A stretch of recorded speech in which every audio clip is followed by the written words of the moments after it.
Texans' 6 biggest unsung heroes and exclusive interviews with a few of them, including Blake Cashman, Devin Singletary, Steven Sims. We'll also talk to Derek Stingley. Let's go inside the locker room, special edition.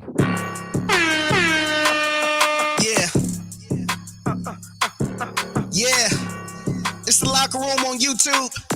You know what it is. Let's get it.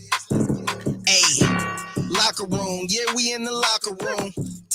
Texans have had a lot of buzz around the country, and DeMeco Ryans, CJ Stroud, among others, get the majority of the attention. But who are the biggest unsung heroes for the 6-4 Houston Texans?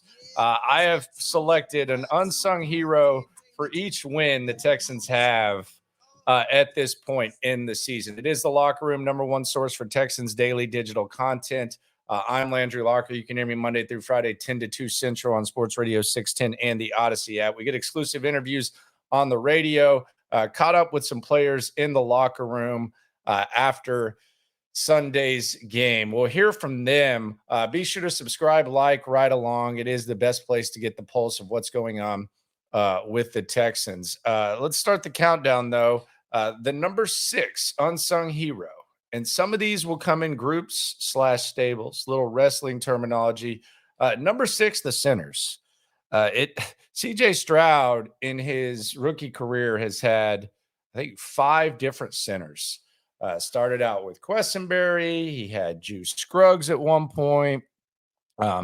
He's had Dieter. I think Kendrick Green even snapped the ball to him a little bit. He's had a lot of centers.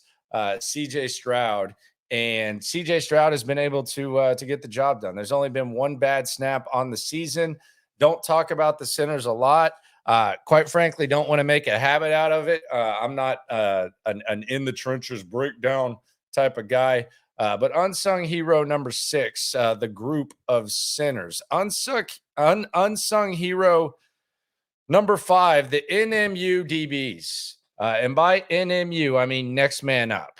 There have been a lot of injuries at the cornerback position, at the safety position, whether it's Houston Carson with the interception against the Bengals, Shaq Griffin holding it down. He also had an interception against the Bengals, Graylin Arnold, etc. I might be leaving some guys out.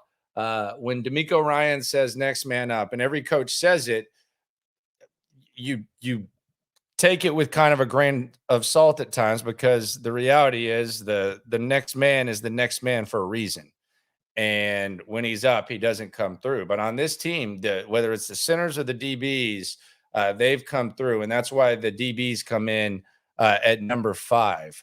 Speaking of the DBs, Derek Stingley, arguably the best game of his career on Sunday. You won't need a next man up if your number 3 overall pick starts to look like a number 3 overall pick. And that's what he did on Sunday. I didn't expect Derek Stingley to even play this early on. I expected the worst.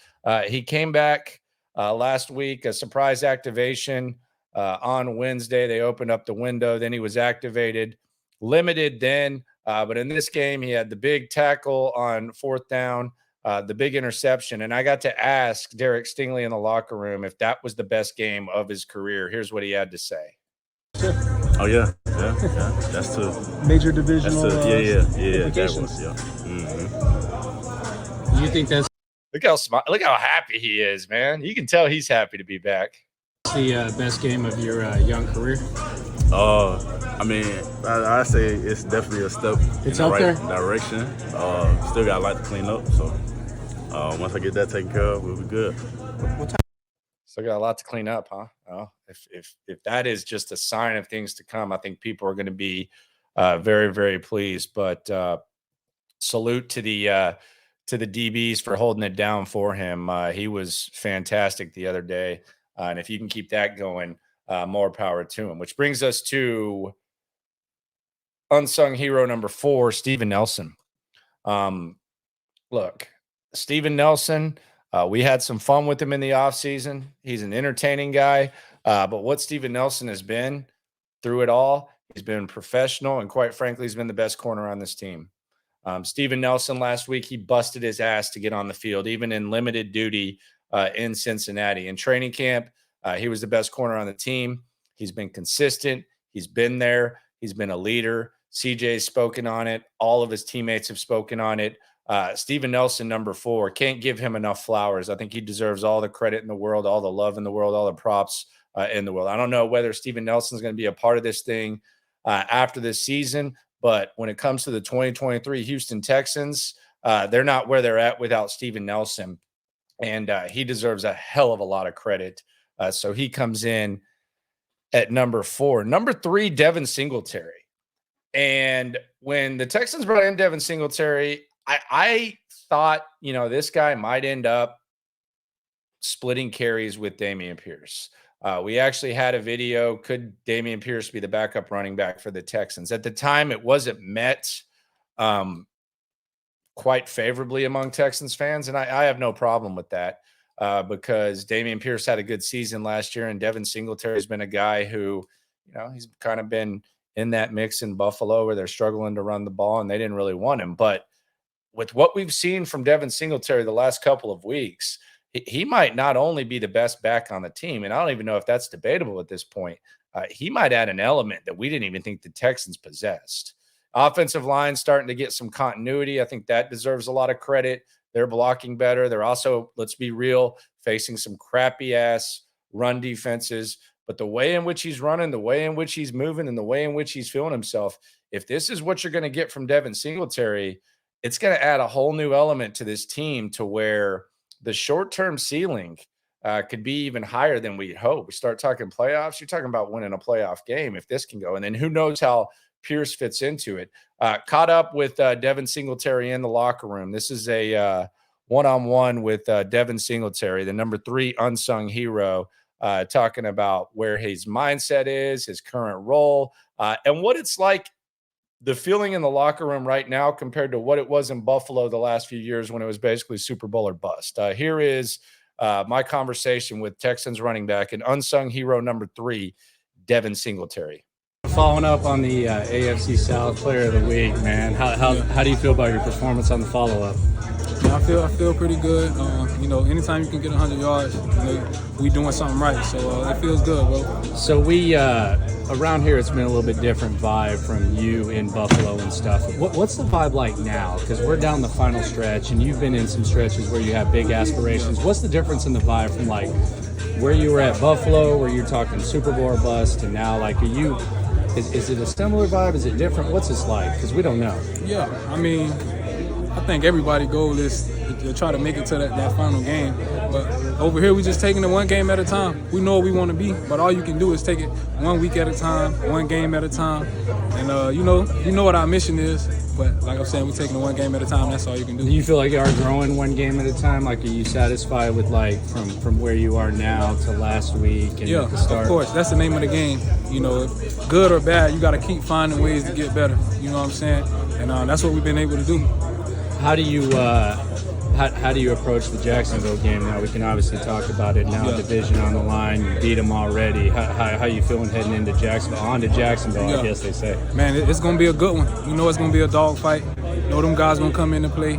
But it's really just about us. Keep being us. Like I said, get a good week of practice. You know what I'm saying? Take that into the game and find a way to get a win. All right, appreciate you, man. Yes, sir, Thank you very much. There you go. That's Devin Singletary. We're going to get to the final 2 unsung heroes, but let's hear from perhaps one of the most random contributions that I can remember seeing in a while, and in a very meaningful game.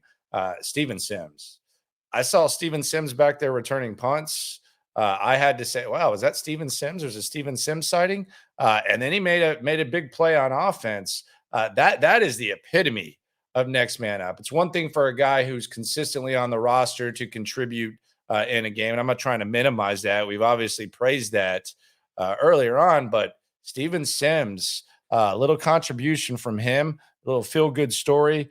This is what he had to say in the locker room following the Texans' dub against Arizona. big play today, man. Yeah, So how did it feel to get out there and contribute? Man, it was so much fun just to be back out on the field, helping the team, doing whatever I can to, help the team get the victory at the end of the day. But it was so much fun. I came in, I knew the ball was coming to me. I'm like, all right, let's go, make a play. That's just my mindset when I go out there on kick return, punt return, receiver. Just I want to be explosive, bring some juice to the offense. And you had a good camp, and obviously you went through like not making the squad and stuff. So what's it like to stay ready and everything? Like everyone says, stay ready, but some guys don't. Some guys lose themselves if they don't make a squad right away. Yeah, it's definitely just mental thing. My support system around me, my family. Talking to my girlfriend, talking to my pops, my mother, my sister. Just them keeping my head focused and knowing that it's bigger than me and it's a purpose for it. Behind it.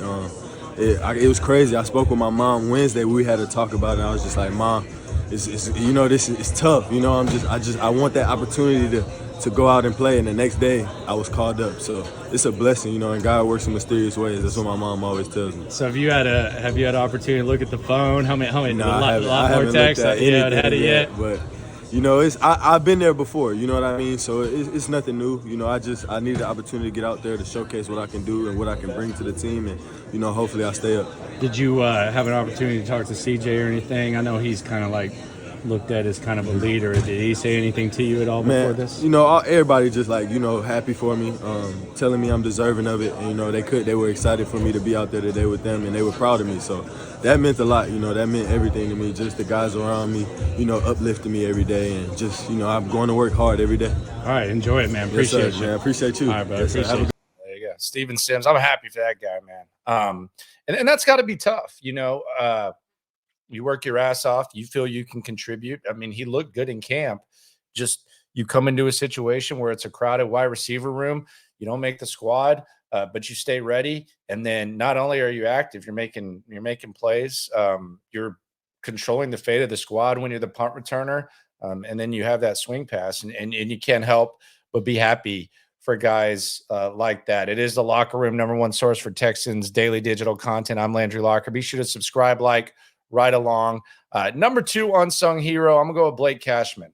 Now, last year, Blake Cashman was just kind of one of those contributors. Special teams was really kind of his calling. We saw him every once in a while on defense. But as far as imagining Blake Cashman as the best linebacker on the squad, and not only the best linebacker on the squad, if he stays healthy, perhaps even like a Pro Bowl case, it would have been hard to imagine last year. The Texans gave him the in-season extension. You thought maybe that was just kind of a depth thing, but Blake Cashman's been huge. And if you watched him in training camp, it was easy to see this dude had something. And he possesses that sideline to sideline. I know a lot of people, including my co-host John Lopez, roll their eyes when you say that, but he possesses that sideline to sideline. He's probably the best coverage linebacker on the squad. Blake Cashman comes in at #2 just because he goes from, maybe this guy can start to, damn, this is a big part of D'Amico's defense and that swarm mindset. Caught up with Blake Cashman after the game, friend of the show. We had him on a couple of weeks ago in the Loop, Sports Radio 610, the Odyssey app. This is what Cash had to say about the mindset of the squad and his mindset specific. And I thought it was funny because he had a crowd around him in the locker room. I mean, you would have thought he was the starting quarterback or something like that, but he was getting a lot of love. Coming in here, man, like you look like CJ Stroud with all the media around you. How do you stay the Blake Cashman that first came in to the Blake Cashman now, where you got all the media around you and all that type of stuff? How do you keep like the same mindset? Just ignore the noise. There's a lot of great things that can be said and a lot of bad things to be said, and it's best just to ignore it all and stay in your lane and stay focused on the work that's required of you. And by doing that, you'll continue to find yourself in a good spot. So I've always been somebody that's had to have a chip on my shoulder, be level-headed, and I'm a big believer to humble yourself before others can humble you. just staying steady and focused, to have that tunnel vision on the work. From an on-field standpoint, though, like you obviously had some linebackers out and stuff. How do you stay in your lane and feel like maybe you have to pick up the load when, you have Perriman out and you have To'o out? Like, is that hard? Like, what is that like heading into a game when you know you're not going to have the same guys beside you? Yeah, I mean, it's obviously, if you can prepare for it and know ahead of time in the week, I think it's easier because you're spending the whole week practicing with the personnel that's going to be in there with the game. But it always sucks and it's hard on a team when you're losing key players that always have a big impact in games. So we're going to be excited to have those guys back. But whenever you just have new roles, new responsibilities, I think it's always important just to spend a little more time, whether it be in your film or in the playbook, reviewing the game plan, just to have reassurance that you understand the assignments that is being called upon you. You're getting more snaps at this point in your career, and they're more intense snaps. I heard you mention the TV interview, getting your body right and stuff like that. Do you even know what that's like right now, or is that something that you're having to lean on people to try to figure out, what do I need to do here? As of now, it's always a blessing to remain healthy, especially at this point in the year. But I've been feeling good. I love the routine I have. When I actually first got a hot tub guy or what? I'm not hot tub. I do like the cold tub. The cold tub, but how long? Usually it's between 10 and 15 minutes. Damn, I sit in there. It's just the first couple minutes right are bad. There, but right when I got to the Texans, I put together a plan. And obviously, as time's gone on over the last year and a half, 2 years, I've critiqued it a little bit, but I have a lot of confidence in my routine to take care of myself. Nice, man. I appreciate you, man. Congrats on the dub. Thank you. Appreciate you. There you go. It's Blake Cashman. Man, the way in which he's played, you got to lock him up. I mean, I know that you fall in love with a lot of guys on the roster, and we've had a lot of discussion about, do you bring this guy back? Do you bring that guy back? I think churning guys and churning the roster and not falling in love with your guys is crucial. But this just seems like a guy that you want around for a while. Blake Cashman, he brings a lot to the table. Young guy, seems to be buying in. So that's one of the guys. He's been an unsung hero just because of the caliber of ball that he's brought. And he's number 2, but he's not number 1 over the final group of unsung heroes. That's the wide receivers as a whole. I mean, we talked to Robert Woods last week, had him on the show on Thursday, and, he said something like, and you go back and listen to that interview on the Odyssey app, he said something like, a lot of people were doubting this receiving core. Not necessarily, I'm not saying you guys were. And I interrupted him and said, no, we were. I did not anticipate these wide receivers being good. So yes, absolutely.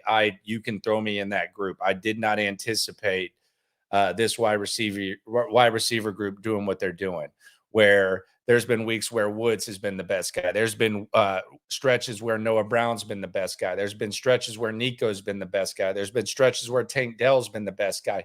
There's been stretches where all of these guys have missed time and the Texans have still found ways to win. You can say it's about CJ Stroud, but these the guys are also stepping it up. And the way in which you look at this wide receiver group right now compared to how you did at the start of the season, look, CJ might be the straw that stirs the drink, but I mean, these wide receivers have stepped up and they are reaching their full potential. They're selfless. There's no diva. They like to block, which is a big part of things. I think you can point to moments where each of these guys have made key blocks that have been game-changing plays. And when CJ Stroud goes to them, more times than not, they make the play. So the number 1 unsung hero based on expectations, my expectations, which I admit has been the wide receiver group. Got to give them all the props in the world, and we'll see what that group looks like Sunday against the Jags. Is the Locker Room number 1 source for Texans digital content? Subscribe, like, ride along, and always remember, when it comes to this Texan stuff, we are all in it together. Have a good Thanksgiving.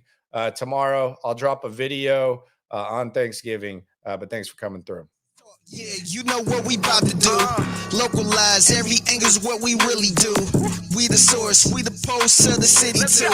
Landlocked, got the game in the headlock. Localize every time, can't stop, won't stop. Yeah, we top 2 and we not too. Plugged in daily digital on YouTube. We got taste for days.